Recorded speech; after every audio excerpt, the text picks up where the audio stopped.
Yeah, what's up, everybody? Welcome in. This is FST, Fantasy Sports Today. My name's Matt Striker. His name is Joe Pisapia, the one and only, the brightest light beneath the firmament. Trust me on that. Before we get started, at SportsGrid and at SportsGrid TV, those are the social media handles. In case you missed it, do a discount double check. Make sure you're following along. Everything you need is jam-packed. We only have Joe for a short period of time, but we love what we have. The author of the Fantasy Black Book, Joe Pisapia, heading into week 4. Welcome, my man. Thanks for the wonderful intro. I'm Googling the word firmament to see what that means. And is the short time, is that a knock on my height? Is that what that is? I'm just trying to Because you're very see where busy. we're You're starting much in today. demand. This is your day of work. Okay. All right. Just trying to figure out where we are. It's already week 4 in the NFL. It's been a crazy couple weeks here. Some really fun stuff, some new fantasy superstars, but some fantasy superstars that we warned you about look like they could be out a lot longer. So if you've been a fan of this show and watching the whole time, well, the red flag was raised, and I'm wearing the red shirt today to remind everybody of that flag that was raised in July, in August, about Christian McCaffrey. The news on McCaffrey is he's out in Germany, and he is going to be seeking some specialist help when it comes to the Achilles situation that he's dealing with. And that, my friends, is not good. He is going to miss months of the season. Maybe you get him back from the fantasy playoffs, perhaps. But I have a lot of people asking me, should I trade for him? Like, if you can get him for next to nothing, okay. But we've been talking about this for, literally 8 weeks now. And the whole point we kept making was 417 touches. When you cross that threshold, and McCaffrey did last year, 417 combined touches. That's a lot of touches for a player of the size of Christian McCaffrey. The last time he crossed that threshold, what happened the next year? He only played 3 games. So let's not pretend like all of a sudden this wasn't something from a fantasy perspective that was preventable. Collectively, people wanted to put their heads in the sand, unfortunately, and think, well, it doesn't matter because the talent's so good. Talent matters. Circumstances matter more. And frankly, Matt, now we're in a spot here with Christian McCaffrey where if you took him 1-1 overall, it really is becoming difficult for you to win your league. Now, hopefully you picked up Jordan Mason. That was luckily something we were ahead of the curve on here on this program, telling people to pick him up. Even week 1 before McCaffrey was ruled out, pick up Jordan Mason for free. If you did, it feels like maybe Jordan Mason could be a league winner this year. Is Jordan Mason this year's Kyron Williams, Matt Striker? That's what everyone's going to be hoping, those Jordan Mason managers out there. But you asked a great question, and then you kind of snuck in a sneaky answer there about what do you do if you're a CMC manager? Well, big if you can endure it on your roster at this point in the season, and someone does drop CMC, I'm going to whisper it, or you get offered it. Joe's right. He only played in 3 games after that big season, after all those touches. Well, what if those 3 games really matter to you? Something to keep in the back of your mind and to monitor if a player like that, a value like that is out there. If it's going to be a car that's going to be repaired, it all of a sudden redeems its value. To the Mason conversation, yeah, it's great. If you missed out on him, don't beat your head against the wall, because here we are. We're coming up into week 4 now. The waiver wire, all the pool, everything starts to get a little clearer now. So we can start to make our strategic moves, watching shows like this, listening to guys like Joe. What's next?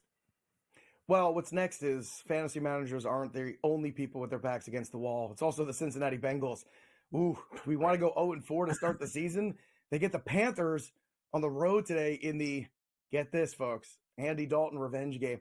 What a horrible turn of events it would be if Andy Dalton is the guy that sticks the knife into the season of the Cincinnati Bengals. Now, look, the Panthers had a fun showing last week. Can they repeat it? We'll find out.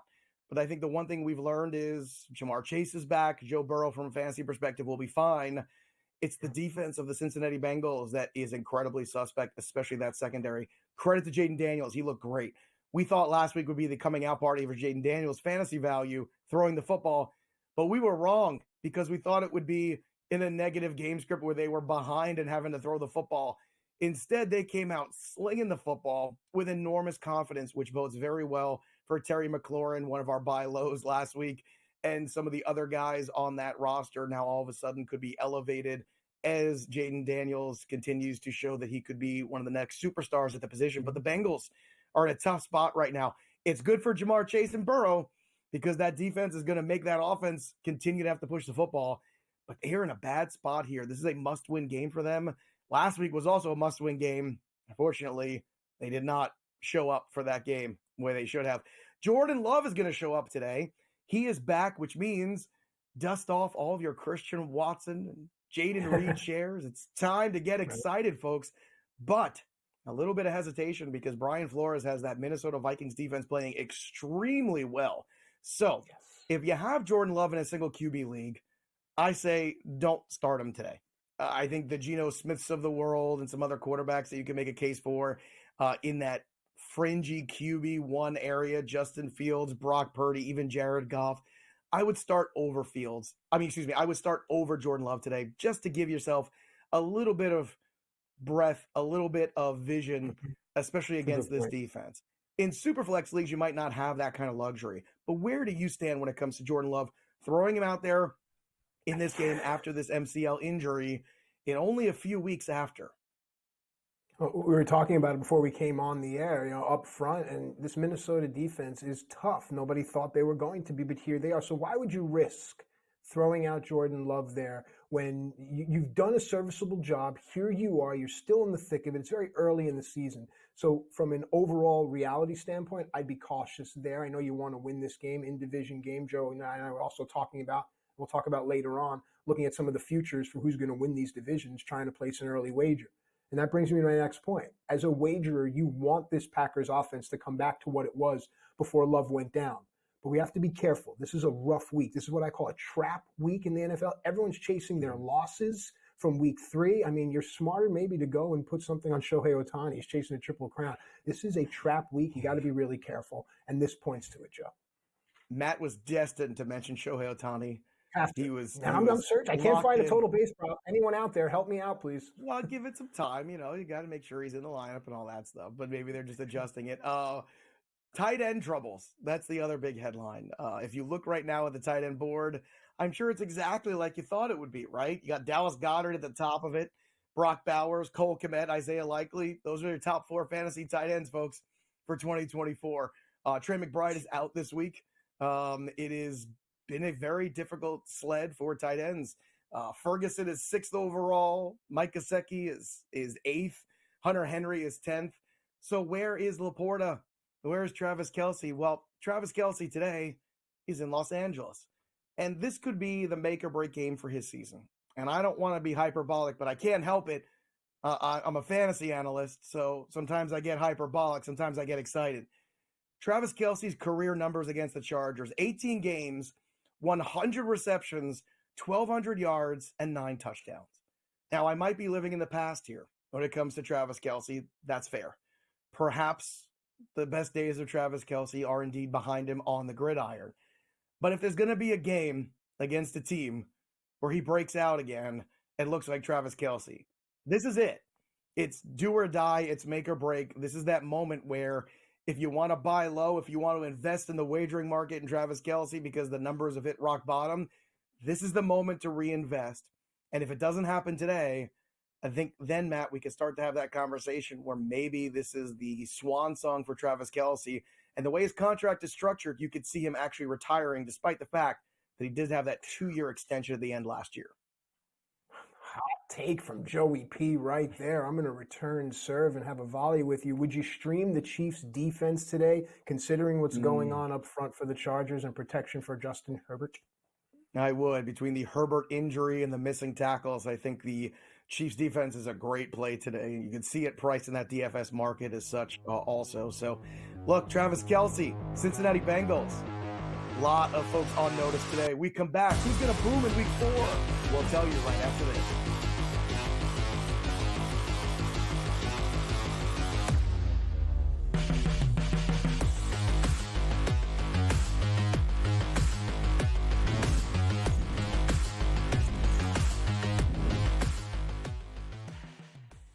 Anyone that's been to a sporting event, the atmosphere before a game, I think Game Time Decisions has that same exact atmosphere. This is our arena. This is what we do. There is going to be an energy to Game Time Decisions that you will feel night in and night out. The excitement you get when you lock your bets and when you're figuring out what you want to do, we can zone in on the biggest games each night, I want this to be the place that people come to before the games start so they feel as ready as possible to lock in their cards. We are going to hit every single one of those markets that you need to know about. We're going to go through every single thing, and I've got a great team behind me that's going to help me get the job done. There is not going to be a better place, I promise you, than Game Time Decisions to get that new information, react to it, and be able to then bet accordingly. We will have everything at our disposal, and we will use that to our advantage. I'm Kevin Walsh. Tune into Game Time Decisions from 6 to 8 p.m. Eastern on SportsGrid. Your gut says Miami is going to win, and you should take the over. Your gut also said your NFT selfies would only go up in value. They didn't. But your head is on SportsGrid and knows the QB is in concussion protocol. The backup has a 45 QBR against the zone coverage. The New York D has the most sacks in the league. So yeah, trust your head. It's smarter to be on SportsGrid.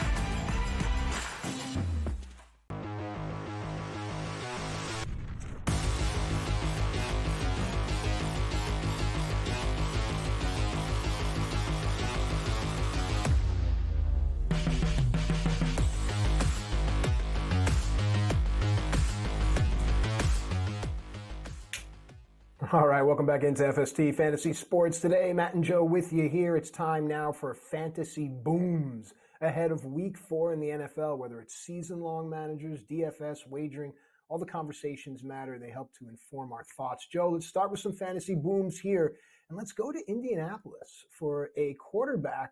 You don't see where I'm going here, folks. A quarterback that people didn't see coming because he wasn't the QB1 when the season started. Let's talk. I seem to remember a deep dive on this show. No, I seem to remember a classic Joey P rant about why Justin Fields should be the starter and why Justin Fields will play more snaps than Russell Wilson this year. And I didn't think we'd get it so quickly as Week 1. But this is the all Pennsylvania football team edition of the Booms this week. We've got 4 players, all of which play for teams from the great state of PA, which I was at actually in Philly, having a nice dinner at Ralph's Italian restaurant Thursday night. The Commonwealth of Pennsylvania, you're correct. I'm not sure what that is, but it's great. Ralph's, by the way, oldest Italian restaurant in the United States of America. One of the great places to visit. If you've never been, go to Ralph's. Tell them Joey P sent you. But Justin Fields, he went to Ralph's, and he looks great. I'm telling you right now, that guy definitely hit that restaurant up there, and he is starting to really put it together. The confidence is growing. Last week, 25 completions, 245 passing yards. He didn't rush for a whole lot, but this week he's got the Indianapolis Colts defense. This Colts defense is not very good. Also, Jaylen Warren out for this game, so we're down to Najee Harris. And this is a team that wants to run the football. So I'm going to predict here that we're going to get a lot more Justin Fields designed rushes in this game. They've got tons of issues on the defensive side, Indianapolis. I love Fields today.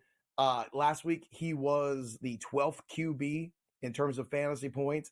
This week on Fantasy Pros, he's the consensus QB 10. He is an extreme value in DFS.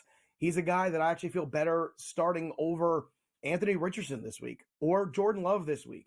So if you're kind of in that weird spot with those QBs and you haven't had a lot of good luck, maybe it's time to give Justin Fields an opportunity in this single quarterback format for this particular matchup and hope that he can continue to grow, because it looks like every single week, Matt, Fields continues to get more and more confident running this offense.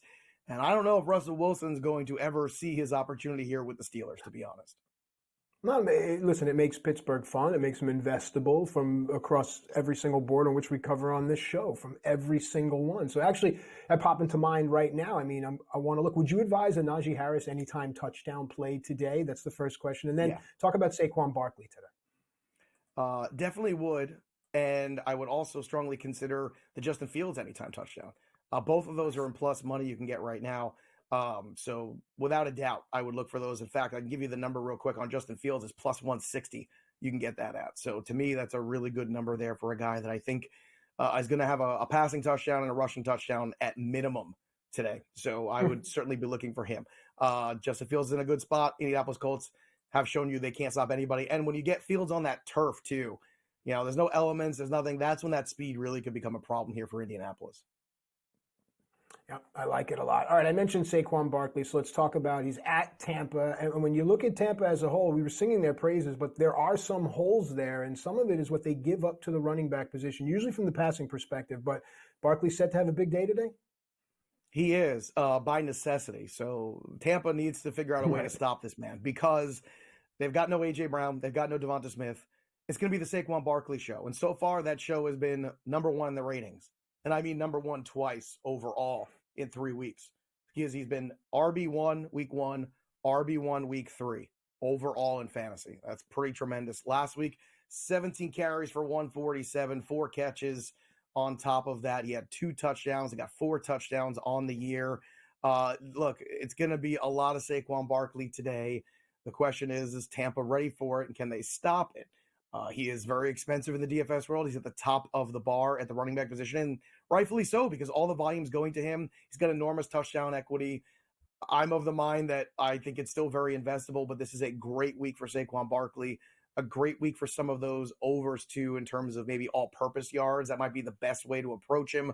Give yourself more outs there. Maybe look for the carry numbers as well, because it's going to be a whole lot of Saquon Barkley for this Eagles team that has some bad memories they have to shake. This is where they went to the playoffs last year and got trounced, right? And got bounced from the playoffs last season. So this is an opportunity for the Eagles mentally, I think, to get right here. And hopefully Nick Sirianni doesn't make any stupid decisions that cost them games. Like early on, going for 4th down instead of taking points, decisions like that.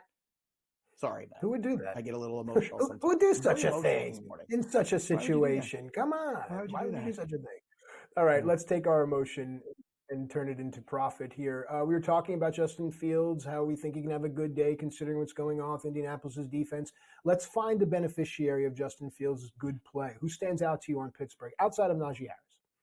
Yeah, Najee's a simple one, but Najee also had his arm in a sling last Monday. So there's part of me that's still a little concerned. Yeah, and they're like, oh, he's fine. I was like, I don't think anybody with their arm in a sling is just fine. So explain that one to me at the break. But George Pickens is where I'm going here for this one. I think we're starting to get Fields' confidence growing, which we talked about.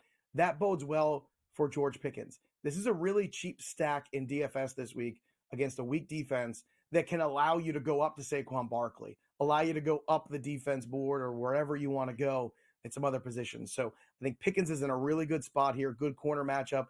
Indianapolis is weak.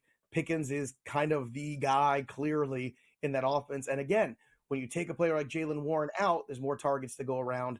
So I feel pretty good about Pickens at wide receiver this week. He should be in all your lineups starting. All right, I like it. At the top of the show, we talked about tight end turmoil and how to navigate it. We shake it out, and one tight end actually comes out on top. Who do we like? Yeah, it's Dallas Goedert this week for me. 11 targets last week, caught 10 of them for 170 against New Orleans. Now, he didn't have a touchdown, but he didn't need one. But still, you're going to see a lot of Dallas Goedert active in this game because Jahan Dotson, the rest of this wide receiver core that's left over, frankly, just isn't very good. So it's going to be a lot of Jalen Hurts, a lot of Dallas Goedert, and a lot of Saquon Barkley. This three-headed monster is what the Eagles are going to have to lean on heavily. Maybe another wide receiver steps up and makes a play, but I would not be counting on it, betting on it, or putting it in my starting lineup. Now, from the Tampa perspective, you know what they're going to do. The question is, can you stop them? What fantasy players might stop your week 4? We'll tell you when we come back to the bust of week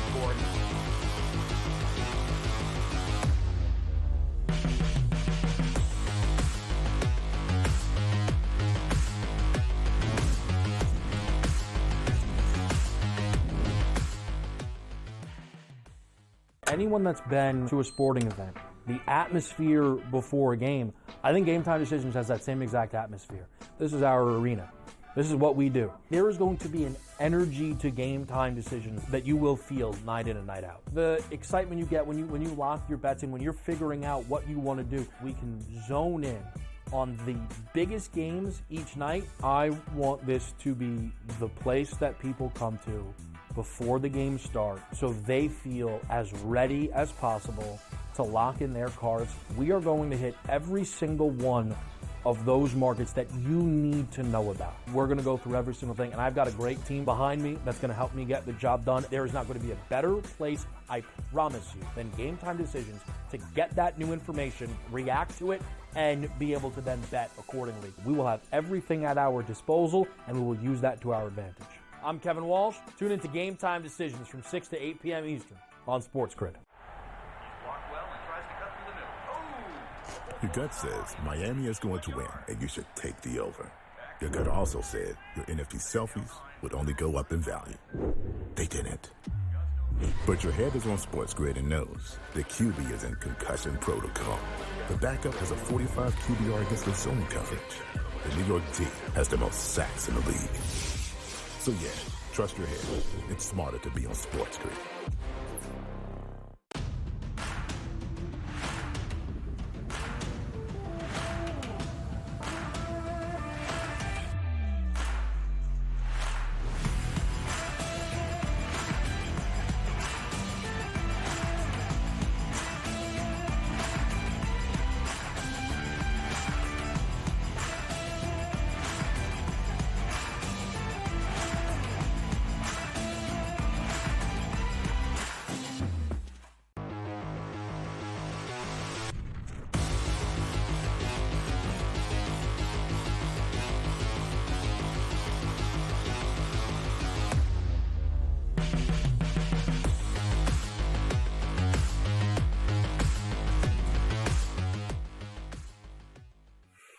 All right, welcome back into FST Fantasy Sports Today, where during the break, the hosts and the great production crew are all on their phones making their picks, their wagers, because we put our money where our mouths are collectively. This is what we do. It's how we eat. So we're just talking about fantasy booms, and it prompted some thought and some conversation. So now let's take the next logical step to fantasy busts and have the conversation from a season-long DFS and straight-up wagering perspective.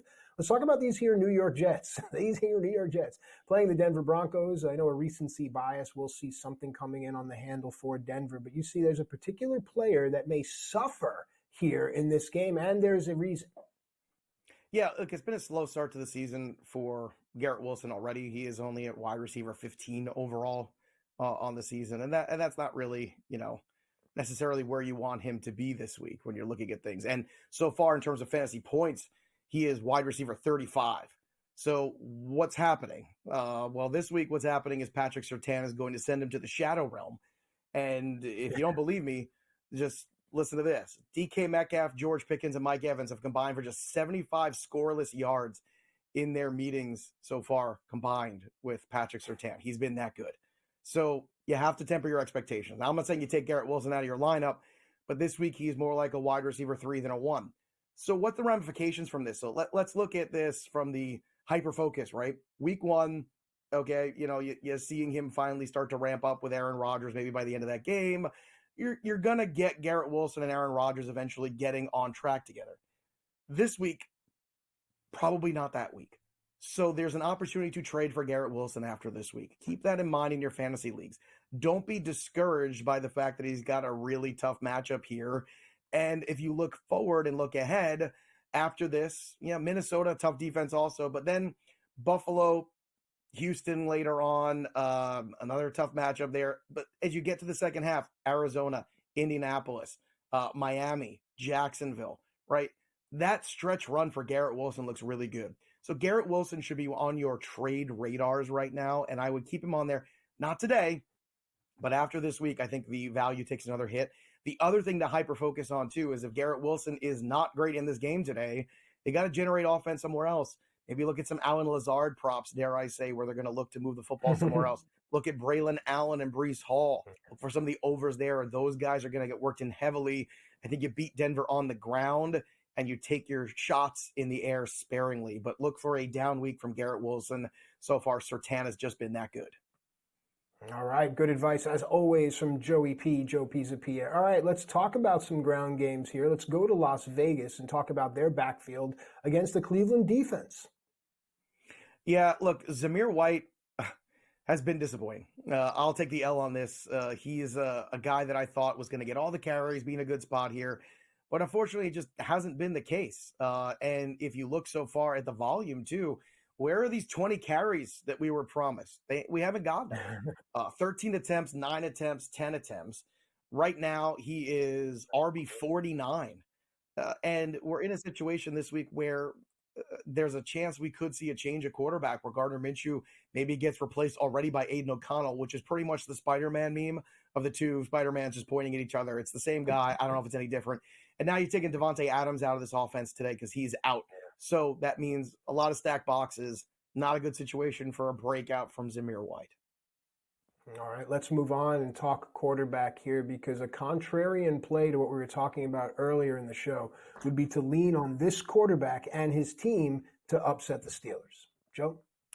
Look, Richardson has the ability at any moment to wreck a game. With his legs, with his arm, he is just a freakish talent. The problem is Pittsburgh's allowed the 13th lowest yards per attempt, the 3rd lowest CPOE, the 4th lowest success rate and EPA on dropback. Basically, what that means is the Steelers are crushing quarterback. And Anthony Richardson is still more of a raw talent than a quarterback that's ready to execute at a high level. That's a problem. Can his athleticism carry him over those obstacles? Yes. But the problem is right now, that's not good fantasy practice. So if you have Geno Smith on the waiver wire, if you have Jared Goff on the waiver wire, dare I say if you have Andy Dalton on the waiver wire against the Bengals this week and that terrible secondary, those all might be better plays than Anthony Richardson. So until Richardson figures it out, and I think he will, you have to look right now and say, am I 0-3?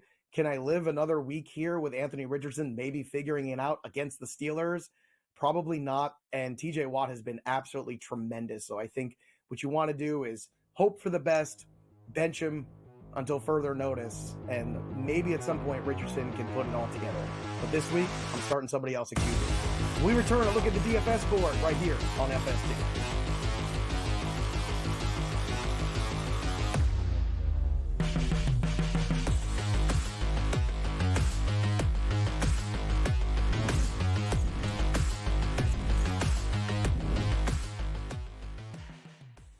Anyone that's been to a sporting event, the atmosphere before a game, I think Game Time Decisions has that same exact atmosphere.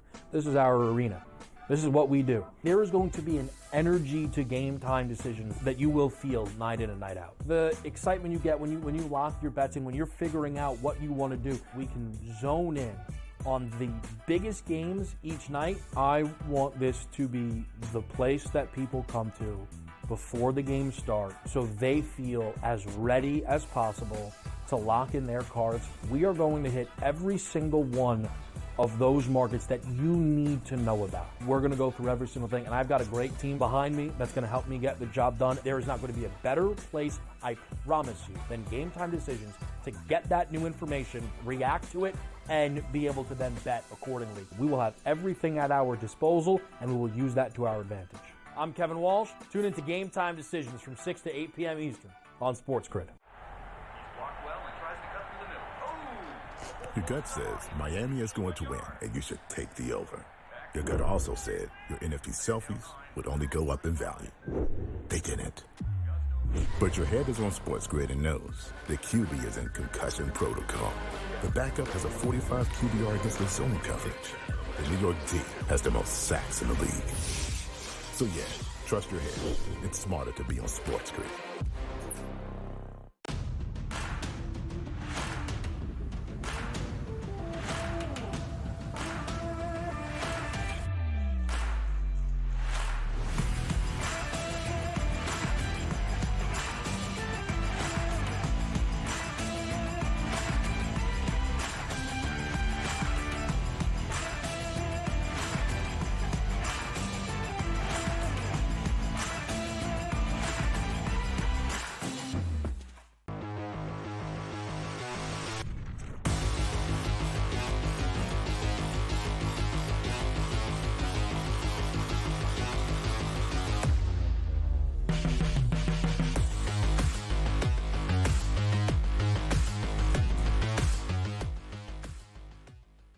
All right, welcome back in FST Fantasy Sports Today. Matt and Joe. It's time now for one of my favorite segments here on the show because the conversations further inform a lot of the wagers that I'm going to make and some of the moves that I'll make in my season-long fantasy leagues. So it's time now for our DFS plays for Week 4. We examine the players, the price point, we discuss what looks ahead. Joe gives us his game scripts, and it really helps. Let's start at the running back position. Saquon Barkley, a familiar name, doing what he needs to do past at least 2 out of 3 weeks. 9,700. We started right there, and then the name after him is the one that Joe will really get on his soapbox over. But let's start at Saquon Barkley, 9,700. Take it from there. Oh, it's super expensive, but it ain't wrong. I mean, you're going to pay the premium, and this week is unique because, you know, as we talked about earlier, and we'll reiterate here again today, there's ways to go about this to support getting Saquon Barkley in lineups, even for tournaments, not just cash games. So it's not that hard to do this week, considering the landscape. And if you watched last week's segment, you heard me pounding the table for Juwan Jennings. Hopefully you had him in your DFS lineups, because if you didn't, I don't know if you cashed. Like, I think you pretty much had to have Juwan Jennings in your lineups because it was such an absurd stat line. Now, I don't know if he's going to get there again, but when it comes to the running backs here, it's hard not to imagine Saquon being in the top 5 finishers again. No A.J. Brown, no Devonta Smith, no wide receivers, let's be honest, who can step up in that void. Saquon is going to get a ton of work, so as long as he holds up to that workload against Tampa Bay, he probably will return something in that 25-point range. I really think he's going to get close to that, and that'll give you almost 3x value. That's pretty darn good. Jordan Mason second here at 8,800. The game script here is really good for Mason. You imagine they are beating the Patriots' brains in and sitting on a lead and running the football. That would make a lot of sense. Jordan Mason makes a lot of sense today. If you want to fade away from Saquon, that's $1,000 difference. Derrick Henry just keeps scoring touchdowns. Oh, he's too old. He's done. Yeah, sure. Yeah, right. Enough of that noise. Remember week 1, people were worried about the Derrick Henry workload. Look, they're limiting his carries. No, they weren't. It was a short week on week 1, and he's an older guy, and you're not going to blow his knees out in the first week against the Chiefs. She's not going to do that. How good was Derrick Henry last week? Trucking guys, pushing people's faces to the ground. He looked fantastic. This is a huge game for the Baltimore Ravens. Derrick Henry's going to get a full workload. Derrick Henry's going to be ready for that workload. Next on the running back board, not one, but 2 Jets. Breece Hall at 8K, a really good value, but don't sleep on Braylon Allen as a flex or as an RB2, because Braylon Allen's getting touches. Braylon Allen has touchdown equity, and Braylon Allen can also catch the ball in the backfield too. So the Jets are probably going to not get a lot of help from Garrett Wilson today. That means they've got to look elsewhere. Braylon Allen is a really good start. I like a lot of overs today on Braylon Allen. More on that in hour 2 of the show. But that's the snapshot of the RBs for week 4 in DFS. I love it. Well done, as always. And now that we understand the running backs for week 4, we can further examine the rest of the positions. Let's move to wide receiver now, Joe. You made some interesting points when you were talking about the Eagles situation. So where do we go if you're an Eagles fantasy manager? What are some names that jump out? Obviously, Jamar Chase at the top at 9,200, but let's continue the conversation. Let's go.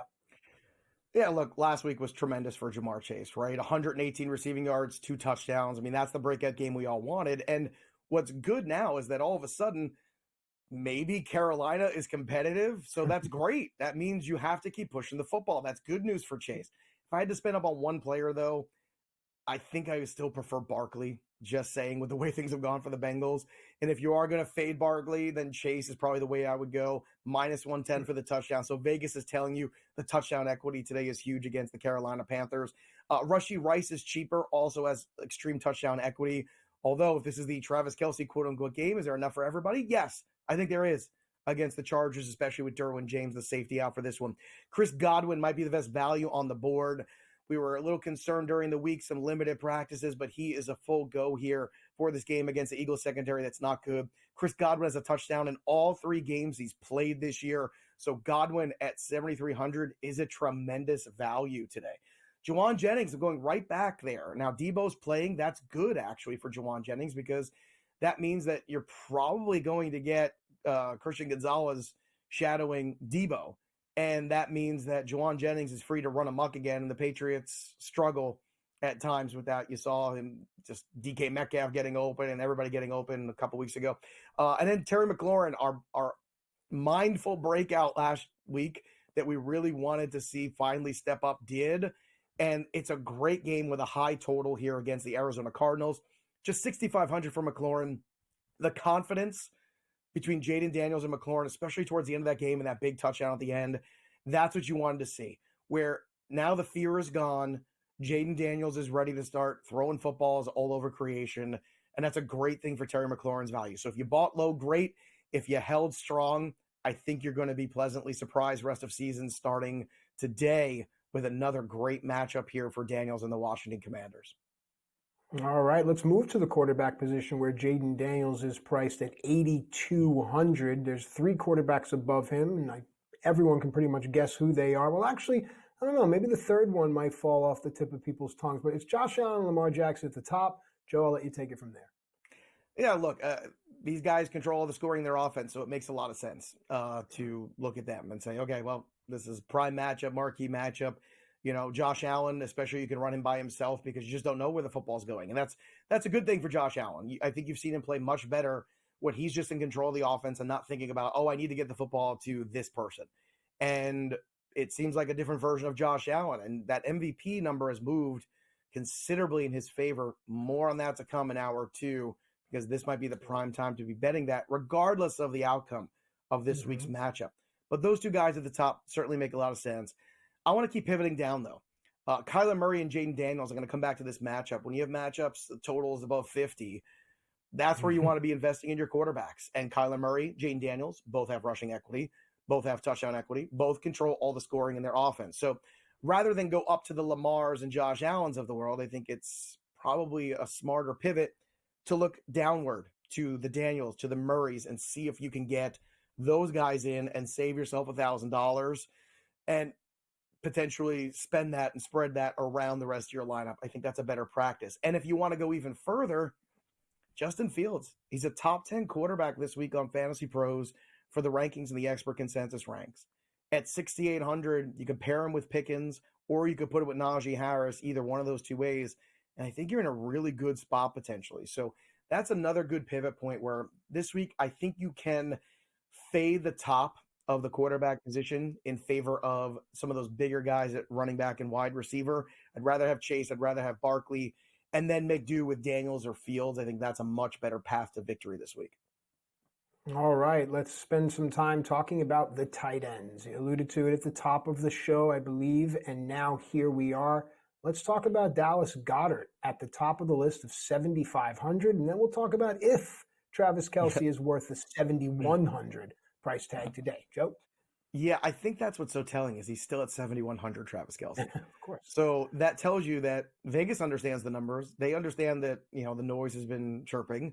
So this is one of those spots where I even think this week could be an interesting double tight end week where you have a tight end in the flex, because some of the wide receiver matchups aren't great. We mentioned Garrett Wilson earlier, a couple other guys just not either banged up, not playing, right? We have nobody from the Eagles available. It's almost like a bye week in a lot of ways for some of these wide receivers because they're just not available to us. But Dallas Goedert is going to get a ton of volume. It's going to be chalky. It's not wrong.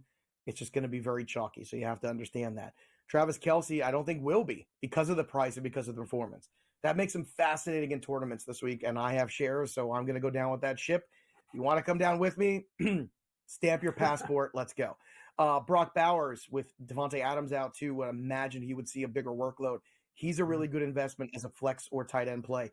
Dalton Kincaid has some touchdown equity today in this matchup against the Ravens. And then Kyle Pitts. I mean, look, he should have had a touchdown to finish that game last time we saw him, right? I think you're seeing Kyle Pitts really starting to emerge, and I think some big breakout games are coming. So Pitts and Kelce are where my head is at this week for week 4, and maybe your lineup should be as well.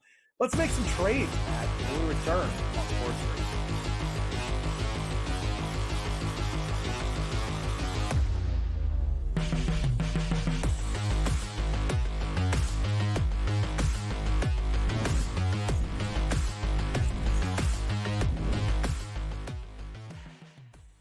Anyone that's been to a sporting event, the atmosphere before a game, I think Game Time Decisions has that same exact atmosphere.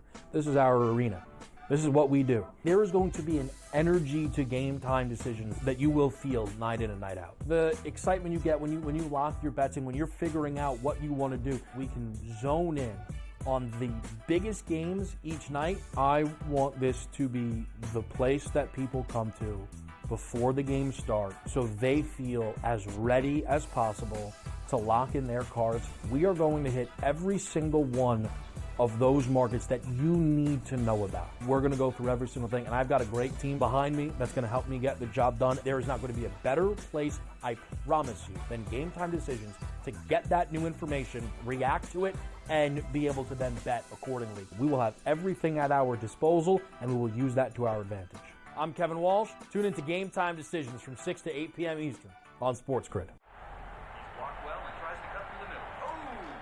Your gut says Miami is going to win, and you should take the over. Your gut also said your NFT selfies would only go up in value. They didn't. But your head is on SportsGrid and knows the QB is in concussion protocol. The backup has a 45 QBR against the zone coverage. The New York D has the most sacks in the league. So yeah, trust your head. It's smarter to be on SportsGrid.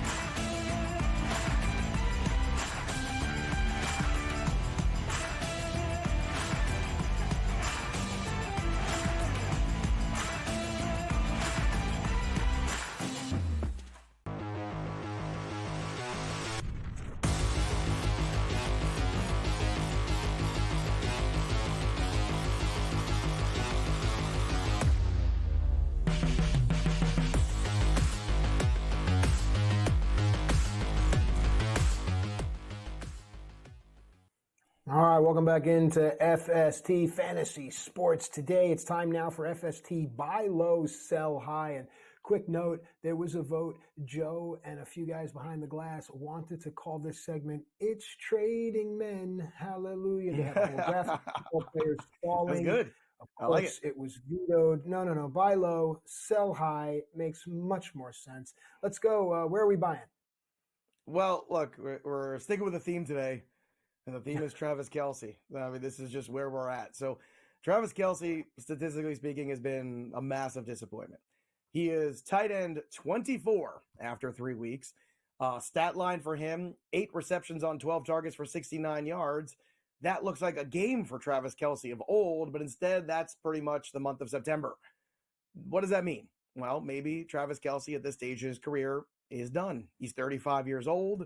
He might not look like the Travis Kelce of old, but I think defenses are starting to realize that Rashee Rice is the bigger problem you need to worry about if you're stopping the Chiefs. And I think they're going to come to that realization quickly. The numbers for Travis Kelce against the Chargers for his career, we talked about it before, right?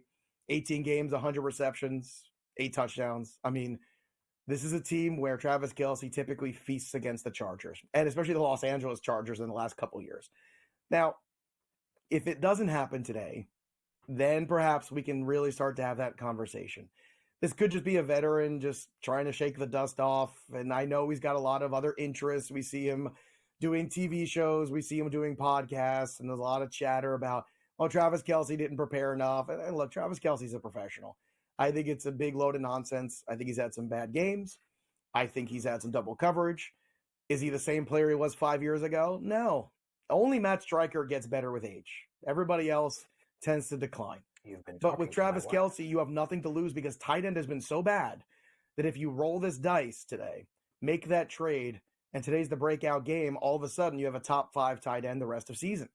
And this was, just 4 weeks ago, the, quote, greatest tight end class fantasy has ever seen, end quote. And now it looks horrendous. So eventually things will perform back to the mean. And I think Travis Kelce's opportunity to do that today is very high. So I'm buying Travis Kelce. All right. I love it. Great job as always, Joe. Let's move now to Green Bay. Reports of Jordan Love stepping back on the field. Obviously, upticks in guys like Wicks and Watson, but you think this particular player will benefit most? Yeah, I think it's Jaden Reed. Get him in all your lineups active. And if you don't have him and you want to trade for him, now is the time, because Jaden Reed is basically a poor man's Deebo Samuel. We've said it multiple times on this show. I don't even know how poor it is at this point. Like, he is the younger version, only 24 years old. You saw what he did in that first week when Jordan Love was playing. He was wide receiver 1 that week. He had 138 yards on just 4 receptions, a touchdown, and he had 33 rushing yards and a touchdown. So, I mean, Jayden Reed has been a touchdown machine for the Packers with Jordan Love. There's just no other way to say it. It's a tough matchup against Minnesota today. So even if for some reason he does not perform well, I would still be trading for him, because if you look ahead, you're going to get the Rams, the Cardinals, the Jaguars coming up on the schedule, right? So a lot of good matchups still ahead for Jayden Reed, and with a healthy Jordan Love, it's a great opportunity, because the last couple weeks have been quiet for Jayden Reed, and there's still a lot of sentiment out there in the market where people are still not quite sure, is Jayden Reed really that good? And I think the answer is yeah, he is. In fact, he's great whenever Jordan Love is in the lineup. So I'd be looking at trade for Jayden Reed. I think after this week, that window, just like Kelsey's, could be shut, and you really have nothing to lose because you're getting both of them at a discount. Hence the buy low theory, that it doesn't make or break you to make that kind of trade. So I'd be looking for Kelsey. I'd be looking for Jayden Reed. Those are guys I want to acquire ahead of week 4.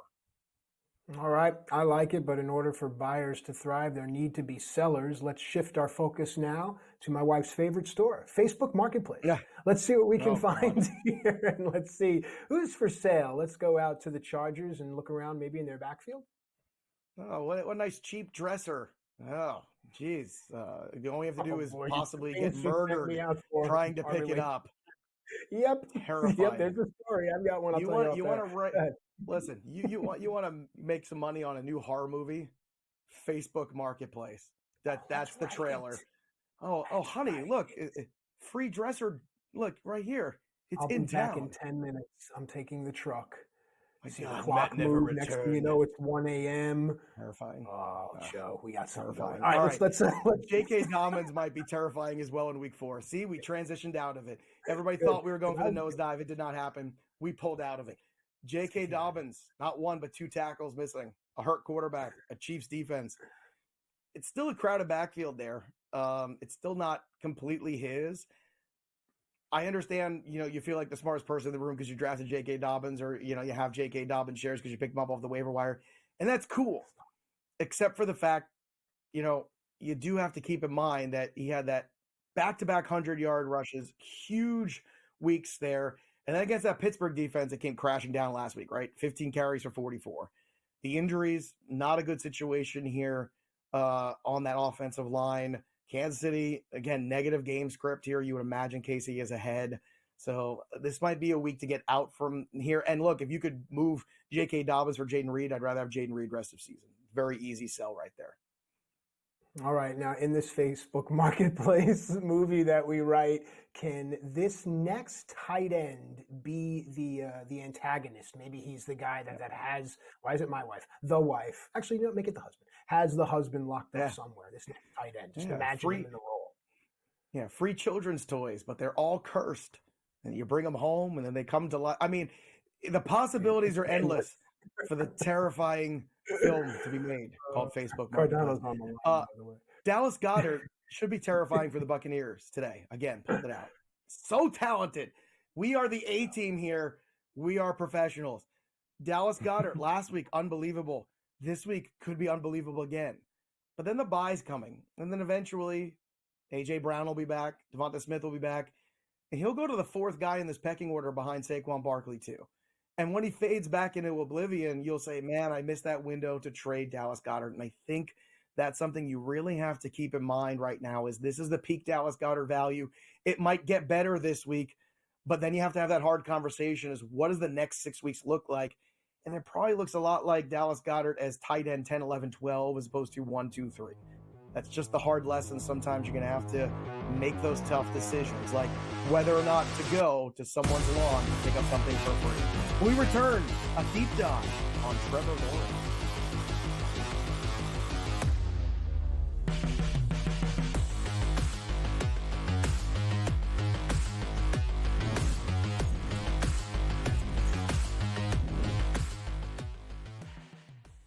Anyone that's been to a sporting event, the atmosphere before a game, I think Game Time Decisions has that same exact atmosphere. This is our arena. This is what we do. There is going to be an energy to game time decisions that you will feel night in and night out. The excitement you get when you lock your bets in, when you're figuring out what you want to do, we can zone in on the biggest games each night. I want this to be the place that people come to before the games start so they feel as ready as possible to lock in their cards. We are going to hit every single one of those markets that you need to know about. We're going to go through every single thing, and I've got a great team behind me that's going to help me get the job done. There is not going to be a better place, I promise you, than Game Time Decisions to get that new information, react to it, and be able to then bet accordingly. We will have everything at our disposal, and we will use that to our advantage. I'm Kevin Walsh. Tune into Game Time Decisions from 6 to 8 p.m. Eastern on SportsGrid. Your gut says Miami is going to win, and you should take the over. Your gut also said your NFT selfies would only go up in value. They didn't. But your head is on SportsGrid and knows the QB is in concussion protocol. The backup has a 45 QBR against the zone coverage. The New York D has the most sacks in the league. So yeah, trust your head. It's smarter to be on SportsGrid.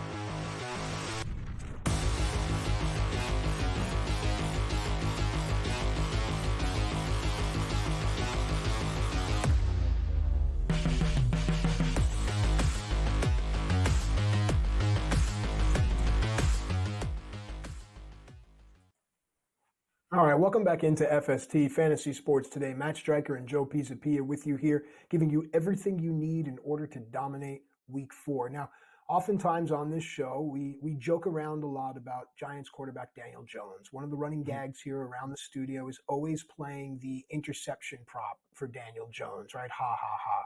And then one of our graphics department guys put together this amazing head-to-head between what we consider to be the bottom of the barrel in Daniel Jones against a certain quarterback that you wouldn't expect to be worse. Joe, take this deep dive away here because I cannot believe this. Well, I don't want to burst your bubble, but this is from the research team. And by research team, I mean me. Trevor Lawrence has not performed up to expectations. And the fact that you can take his stats for his career and put him next to Daniel Jones and just look at numbers. And if Daniel Jones theoretically is this abject failure at quarterback, then what is the generational talent that we were sold on of Trevor Lawrence? Sure, Urban Meyer was a complete disaster. Maybe some incremental improvements with Doug Peterson. But what does it look like in the future? I mean, look at this. The QB rating is basically the same. You look at the touchdowns, 6 more for Daniel Jones, who's played a few more games than Trevor Lawrence. 11 more games, right? Yeah, okay. But Daniel Jones with 43 interceptions, Trevor Lawrence with 40. This is mind-boggling, dude. And I understand he is a very young quarterback when he came into the league, right? He was a young quarterback when he came in and won a national championship, right? So I get that. The question is, where do the Jaguars go from here? Because right now it's in a horrendous spot. He's only 25 years old, so there's still plenty of time left, right? Mm-hmm. And he was a young quarterback that got thrown to the wolves very quickly. But if you're in a dynasty league right now, you're looking at Trevor Lawrence or you're looking at, say, Justin Fields, right? Huh. Where do you want to go? Who would you prefer to have for the next 3 years? And I think my answer is I want Justin Fields with Mike Tomlin as opposed to, I don't know who's going to come in next time. Now, is it going to be Bill Belichick? Does Bill Belichick come in here and Shad Khan just gives him the keys to the castle because Bill Belichick wants everything. He wants complete control. He couldn't get that in Dallas, right? So that's probably why he didn't end up there because Jerry Jones isn't giving up that control. Can he get that in most organizations nowadays? Probably not. But I think in Jacksonville he could.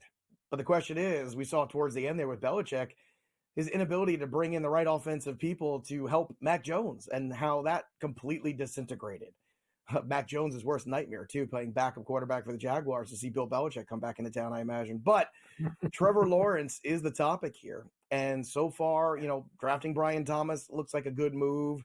Christian Kirk has underperformed. This offense really just hasn't gotten going. And it just doesn't look like Trevor Lawrence is comfortable. It doesn't look like Trevor Lawrence is ready to make big strides. And by any metric he has been a disappointment. He is QB 30 in fantasy points per game this year. That's dreadful. I mean, that is almost embarrassing for a guy that was sold as a generational QB. I guess the question we have to ask ourselves, Matt, is there a bounce here as you see Sam Darnold, Baker Mayfield, guys with high expectations, once they got into the right situation, figure things out? Is there a right situation for Trevor Lawrence on the horizon, or is it just more of the same? So this becomes a neck up conversation versus a neck down conversation. From the neck down, there's no question the ability is there. But from the neck up, do you have the ability to adapt and mature and grow? A lot of people threw out the Baker Mayfields and Sam Darnolds of the world, and now here we are. Does Trevor Lawrence stick around? Does Trevor Lawrence remain in a fickle type of league? Get enough time to figure it out. What is it about the maturity of the young man? Is there maybe something in college we can point to? Because I personally don't think it's time to throw this all out. But when you bring up some of these numbers and you compare them to someone that you've seared into my mind as being the benchmark for mediocrity, dare I say, in the league. The benchmark for the benchable quarterback, right? I mean, that's what it is. Right, but every analyst will come on TV, every talking head will say bad things about professional sports athletes, and then when they see them in person, like, hey, how you doing? I'm not going to do that, right? But the point is, Trevor Lawrence, Daniel Jones, they're in the same breath and the same conversation. You have to think about that as a wagerer and as a season-long fantasy manager, Joe. And as a dynasty manager, too. I think you have to look at this and say, okay, I thought Trevor Lawrence was going to be this, again, generational, transformative franchise quarterback. And so far, he hasn't been that. He just has not. And I don't know if another transition year with another person coming in potentially, what that looks like and how long we might have to wait for it. And he's not going anywhere. Jacksonville's committed financially to him. So it's a real question. I'm glad we did the deep dive on it. And now we've given people a lot to think about. Hour 2 of FST coming right at you after this.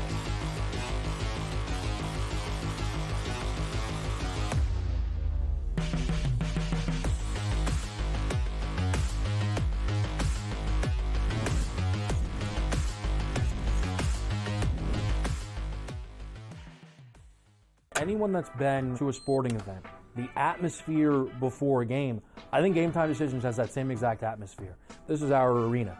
This is what we do. There is going to be an energy to Game Time Decisions that you will feel night in and night out. The excitement you get when you lock your bets in, when you're figuring out what you want to do, we can zone in on the biggest games each night. I want this to be the place that people come to before the game starts so they feel as ready as possible to lock in their cards. We are going to hit every single one of those markets that you need to know about. We're going to go through every single thing, and I've got a great team behind me that's going to help me get the job done. There is not going to be a better place, I promise you, than Game Time Decisions to get that new information, react to it, and be able to then bet accordingly. We will have everything at our disposal, and we will use that to our advantage.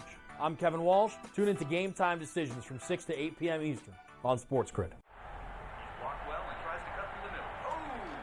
Your gut says Miami is going to win, and you should take the over. Your gut also said your NFT selfies would only go up in value. They didn't. But your head is on SportsGrid and knows the QB is in concussion protocol. The backup has a 45 QBR against the zone coverage. The New York D has the most sacks in the league. So yeah, trust your head. It's smarter to be on SportsGrid.